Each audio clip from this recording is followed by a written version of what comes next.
Hi there. Good morning, good afternoon, good evening, good night, wherever you are. To have you with us.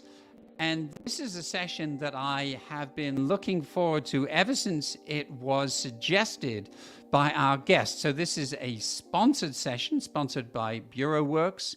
And our guest is Gabriel Fairman, who is the CEO of BureauWorks. And he sent me just the most extraordinarily timely and interesting question as the theme for our conversation, which is what is natural in light of the artificial? This is something that the previous session was on digitization, which sounds contemporary, but this one is absolutely futuristic and addresses changes that everyone is discussing, especially in terms of the advent of AI and ChatGPT and the development of computer-generated text. So thank you. Not only welcome, but thanks so much for coming up with such a great topic. Well, Tim, thanks so much. Pleasure to be here with you. And I'm a big fan of the work you do with endangered alphabets, and very happy to be here with you. Wonderful. So I was thinking about the fact that up in the attic in my house is a box of letters from my mother. So my mother died 26 years ago now. And when I go up and open that box, not only can I see her handwriting and I can tell this is my mother's handwriting, but in a sense, a very real sense, I feel she's there with me. There is something about handwriting, especially handwriting that well, that is, it's like it embodies an accumulation of shared emotional experience. And it couldn't really be duplicated by anybody else. And you contrast that with the situation we're having now, where people are saying, was this speech written by you? Was it written by AI? Did this college student write this paper, or was it written by AI? And so you and I before were starting to throw around questions that have to do with what is the relationship between writing and identity? Where is writing going in terms of its relationship with identity and personality? And first of all, though, I've got to say, what in particular was it that made you ask that question? Well, that's a great introduction, and I'm heartfelt by the story of your mother's writing. I can imagine how personal that can be. And well, I've been actually working on this question for over 25 years now. I majored in the death and rebirth of human agency when back in college, and that was really an exploration as how our awareness of language makes us more or less empowered as human beings as far as ownership and accountability for our actions, which is agency. So I've been thinking about this for a while now, and with the advent of AI and what we call augmented translation, but basically a form of collaborative writing where a human is collaborating with an engine, the question of authorship begins to emerge in a much deeper and nuanced way than I've ever been able to previously imagine. And so how does that, first of all, I've never heard of a degree title that's such a great degree. Was that at Reed College in Oregon? I mean, it really sounds like wonderful alternative education right there. But so how does this discussion of agency connect with you or for you with this issue of language? Yeah. Again, going back to your example of your mother's writing, there's in writing into a tablet or a script, for instance, there's a very clear distinction between author and medium, right? And the author is transferring physically their writing, literally etching their writing onto a tablet or a parchment, something. There's this act of transference. and you can really discern those things. And like you said, the handwriting, it carries a natural sense of authorship with it. It permeates the medium itself. And over time, through technology, there's this distancing that happens between the author and the medium, right? Whether it's through printing and copying, then through typing, and then through computing and digitization. And now we're in another stage of distancing from the text, where the result of the text is an interaction between a human and an engine. And that interaction can be very limited and asynchronous. For instance, me telling GPT to write a paper and just editing bits and pieces here or there, or it could be something very fluid and flowy, like their interaction in our engine, BWX, when translators are working with their engine. It's very hard to say where their work begins and where it ends, because they're being offered suggestions, but they're changing, they're formally validating every single suggestion. They're teaching the engine. So in this action, the process of writing and authorship really becomes, in my opinion, a lot more nuanced and harder to understand. So tell me about BWX. How does it work? What is it for? So it's in essence a translation management system. And what we've done was, in the editing experience, which is the writing experience or the translating experience, we've integrated it in a very subtle way with GPT. So, and I consider it so. At least a lot of translators may not, but it's subtle in the sense that you're not you're never going through a prompt and a response. These prompts and responses are going on in the background, and as a translator, I'm being fed things that are more and more aligned to my style and edit. So that's why the question of authorship becomes so granular, because for instance, like, let's say I'm teaching the engine a more informal tone and I make a few changes in segment 5, and then when I come to segment 15, the writing is already a lot more parsed and constructed to my liking, which means I may make very few changes. But am I no longer the author? I mean, I'm making very few changes, but I taught it bit a bit before the way I wanted it to be. So what do I need to do to become an author? Do I need to rewrite the sentence every time? Is simply the act of looking at something and agreeing with it authoring that text? So those questions, they become very top of mind for me, because in a profession that is like writing or translating, our entire sense of professional integrity comes from the idea of authorship. If you're not authoring, then what are you doing, right? So our goal is to create a form of seamless interaction with artificial intelligence that still feels natural and authorial, let's say. Interesting. So in my case, that would mean that by segment 15, they're already putting in too many M dashes because they know that I just put in too many M dashes.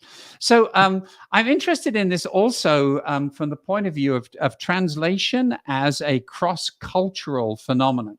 So, for example, in French, the word paysan literally means a person of the land. And it's a word that is respectful. It recognizes that an individual has roots. And so to say peasant cooking is not an insult. So when that moves over into English, the word peasant, which loses that kind of pays root, becomes an insult. It sounds as if you're on your horse and you're talking down to someone, peasant, etc. So I'm really interested in how this issue of cultural identity ties in with the notion of authorship that you're talking about.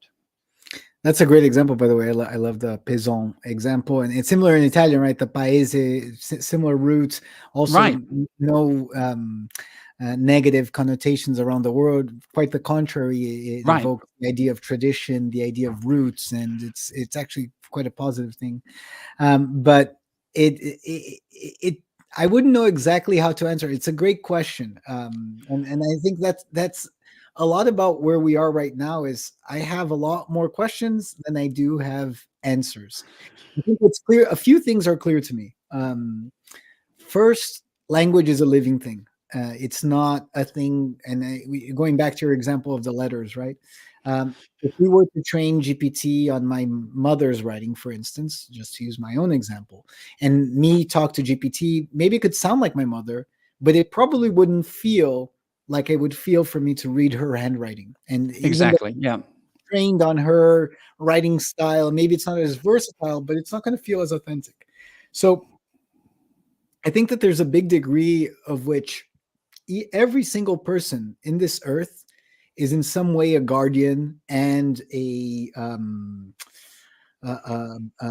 custodian of language and culture. We exert that role whether we realize it or we don't. That's a great way of putting it. Yeah.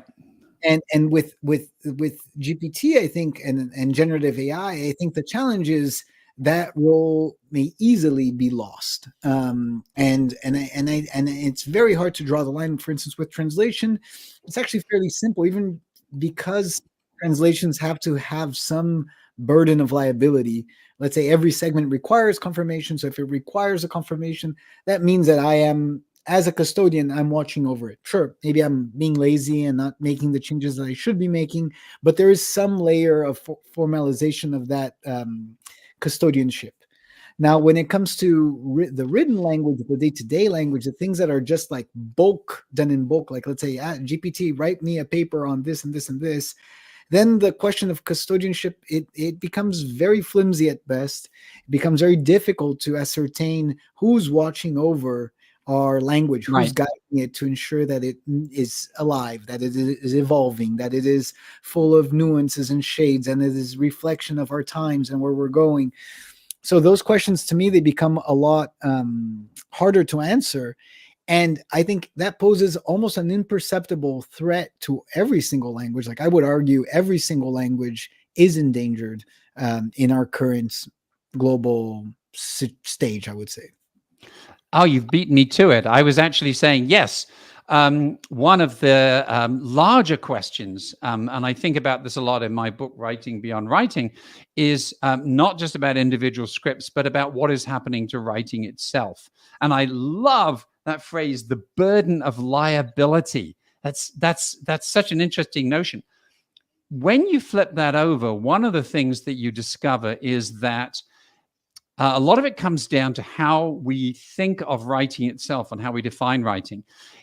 If we think of writing as an art, if we think of writing as something that for which we are custodians, again, to I like your phrase, then we execute it and we invest in it very differently than if we think of it as a chore. So what I find it fascinating to look at science fiction representations of writing, because if you go back to the 30s, 40s, 50s, 60s, 70s, their notion of the future is a time when you don't have to write anymore, as if writing were a chore. And so now we have this robot that will do writing for us. Then all we're really doing is we're failing to act as custodians because we are essentially just dumping it off and saying, oh, thank goodness I didn't really want to do writing anyway. The future has arrived. You can do that for me. And so we're abdicating that custodian role. I agree, and I would go even further. I think that like when you start inquiring into the process of writing and the richness that it has. For me personally, writing is my deepest form of learning. That is when I learn the most. To write something forces me to rediscover the very own subject that I'm writing on. Forces me to it creates almost like a mirror of my own thoughts, so I'm able to Yes, bounce yes. myself off that. And the very act of doing it is in my opinion, maybe one of the biggest drivers of human intelligence and ingenuity. So when you lose that, what else do you lose with that, right? Not only a deeper sense of reflection and, like you mentioned, culture and identity. Where are we going with this? And even I mean, I don't think even that you have to go as far as translating between different languages. Even within a language, just the different cultures are becoming so segmented and diverse in themselves that it's very easy to lose sight over what direction things are going, what vocabulary we are using, what the implications are for this or that given vocabulary. And I just think it seems to me exactly in the following the metaphor you're proposing, that we have this idea that to stop writing is to unburden ourselves.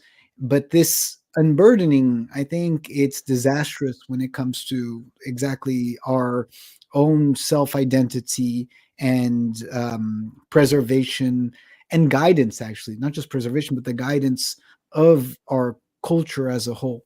So I think we're Wow. stepping on very thin ice, in my opinion. So you have actually been the first person to touch on something which is so central, I think, to the act of writing, that I actually quoted this 18th century author who was trying to say what writing was so remarkable, why it was so remarkable, why it was such a remarkable invention. And he said, it makes visible the conceptions of the mind. And I thought, that as a writer, that's exactly what happens. And that's exactly what you were saying. You get a chance to actually see and notice and reflect on and change, if necessary, something that previously was intangible and invisible, and also very transitory, because the mind runs through things very, very quickly. So thank you so much for picking up on this phrase, making visible the conceptions of the mind, which I wanted to get in today somehow. Thank you, Tim. I mean, it's been a pleasure. These are things I'm always thinking about. It's an amazing opportunity to be able to discuss this on air with you. And hopefully we can continue to flesh these things out all over 2024 and the years to come, because I do believe that these, what used to be more philosophical concerns, are now a lot more real life concerns, tangible, practical concerns. And I think that the more, as an overall community, we're able to really tackle this, the more likely we are to have a shared successful outcome. Brilliant. Well, thanks to you for joining. Thanks for a great conversation. Thanks to Bureau Works for being one of the principal sponsors of World Endangered Writing Day. And mate, if you can find time, I'm going to have you back. We'll have this conversation, or we'll continue it at some future time. Sounds good. I would love to, Tim. And thank you again for having me on, and look forward to continuing to support Endangered Alphabets. Wonderful. Okay, so we're going to end this session. This day just gets richer and richer. So I am going to wind up things here. We have our final session, which is the kind of the aubade, I think is the word. It's also a nocturne in a way, especially as things are getting dark outside my window. The evening conversation that I'm going to have with Amalia Nanadesikan, which I'm also looking forward to immensely. So I hope you will jump over to that stream and join us there. Thanks. Take care.